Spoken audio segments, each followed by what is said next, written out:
Pada bulan ini hampir semua negara ASEAN akan bermain di FIFA Matchday. Dari negara-negara tersebut hanya Indonesia yang akan bermain di babak ketiga kualifikasi Piala Dunia, sementara yang lain akan bermain di babak kualifikasi Piala Asia. Di antara pertandingan yang akan dimainkan semua pasti tertuju pada pertemuan antara Indonesia melawan Cina.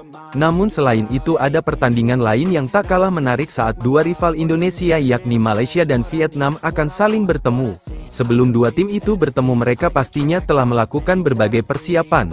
Misalnya yang ditunjukkan oleh Malaysia dengan menggelar uji coba dan menambah pemain naturalisasi baru, tapi cara yang mereka lakukan kini malah menuai kontroversi, karena pemain yang dinaturalisasi Malaysia masih belum jelas apakah mereka memiliki keturunan atau tidak, dan untuk itu inilah drama yang terjadi antara Malaysia dan Vietnam yang sampai melibatkan Indonesia.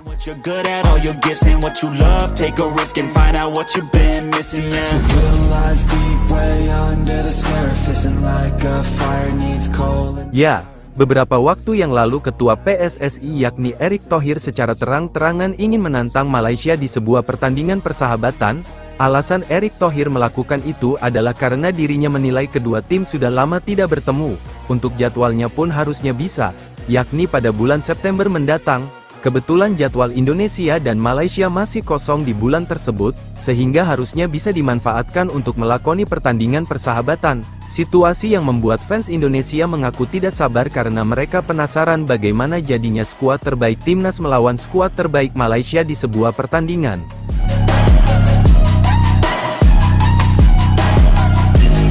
Sayangnya ajakan dari Erick Thohir tersebut ditolak oleh pihak Malaysia, entah apa alasannya. Tapi mereka sama sekali tidak memberikan respon apa-apa. Justru FAM malah mencari tim lain untuk diajak beruji coba. Tim yang dimaksud adalah Cape Verde, salah satu tim yang berasal dari Afrika. Bedanya pertandingan melawan Cape Verde akan dimainkan sebanyak 2 kali, yakni pada tanggal 29 Mei dan 3 Juni. Malaysia memilih Cape Verde karena mereka percaya jika tim tersebut memiliki level yang oke untuk membantu Malaysia menjadi tim yang lebih berkembang lagi. Pada pertandingan pertama melawan Cape Verde, Malaysia berhasil menahan imbang mereka dengan skor 1-1. Sebuah hasil yang pasti membuat Malaysia senang, karena kapan lagi bisa meraih hasil bagus melawan tim peringkat 72 FIFA. Hasil itulah yang membuat Malaysia semakin percaya diri dan siap memberikan aksi terbaik di pertemuan kedua nanti. Usai berhasil menahan imbang di pertemuan pertama, Malaysia justru dibantai dengan skor 3-0 di pertemuan kedua, hal yang tidak terlalu mengejutkan karena secara kualitas dan ranking, Cape Verde memang lebih baik dibandingkan dengan Malaysia. Dengan hasil tersebut bisa saja memberikan efek buruk kepada para pemain, karena sebentar lagi mereka akan melawan Vietnam di lanjutan babak kualifikasi Piala Asia. Jika tidak segera bangkit, bisa saja Malaysia kembali menelan kekalahan waktu melawan Vietnam nanti.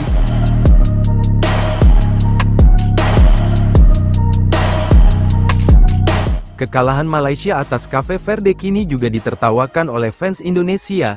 Alasannya adalah karena sebelumnya Malaysia menolak ajakan timnas demi bisa bermain melawan Cape Verde, tapi percuma saja jika ujung-ujungnya dibantai juga. Jika melawan timnas mungkin hasilnya akan berbeda karena jika melihat ranking kedua tim tidak terlalu jauh. Tak hanya mengadakan pertandingan persahabatan, Malaysia juga melakukan persiapan lain demi memperkuat tim mereka. Salah satunya adalah dengan menambah pemain naturalisasi. Tak main-main ada 4 pemain baru yang siap membela timnas Malaysia. Mereka adalah Rodrigo Helgardo, Imanul Masyuka, John Irashabel dan Facundo Garcis. Keempat pemain tersebut tentu memiliki latar belakang yang berbeda. Misalnya adalah Facundo Garcis yang saat ini bermain di Alaves, salah satu tim di La Liga, tentu sebuah CV yang cukup oke. Apalagi harga pasaran dari Garcis juga lumayan tinggi, sehingga membuat dirinya menjadi pemain termahal di skuad Malaysia saat ini. Tapi di balik itu semua akhirnya muncul kontroversi. Ini terjadi soal bagaimana cara Malaysia mendapatkan pemain-pemain tadi. Karena jujur saja nama-nama mereka tiba-tiba muncul tanpa adanya rumor sama sekali. belum lagi ditambah dengan asal negara pemain yang mayoritas berasal dari Amerika Selatan. Hal inilah yang membuat para pengamat sepak bola bingung apakah ada hubungan masa lalu antara Malaysia dengan negara-negara di Amerika Selatan. Bahkan masalah ini sampai didengar oleh media Vietnam. Intinya mereka mempertanyakan status pemain baru Malaysia tadi.